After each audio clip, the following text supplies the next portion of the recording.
Sveiki visi gimę po ožiaragio ženklu. Pasižiūrėkime, kas jūsų laukia laikotarpiu nuo kovo 3 iki kovo 9 dienos. Savaitės perspektyvos, ko vengti ir patarimas jums. Perspektyvos. Būsite užsiėmę šeimos reikalais, greičiausiai bendrausite su savo seneliais, grįšit į tėviškę, tokia kaip ir nostalgija paims, prisiminsit senus gerus laikus.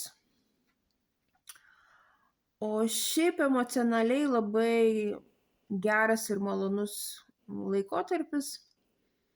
Tiesiog jausitės lengvai ir pakylėtai. Ko vengti?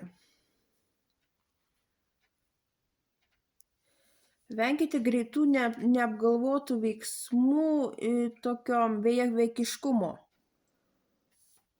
Venkite neapgalvotų sprendimų.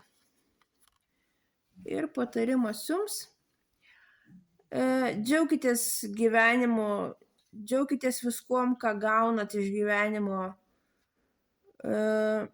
Tiesiog labai puikus laikas, tikrai nejausit jokių trūkumų, tiek materialinė prasme, tiek emocinė prasme, būsite pakylėti.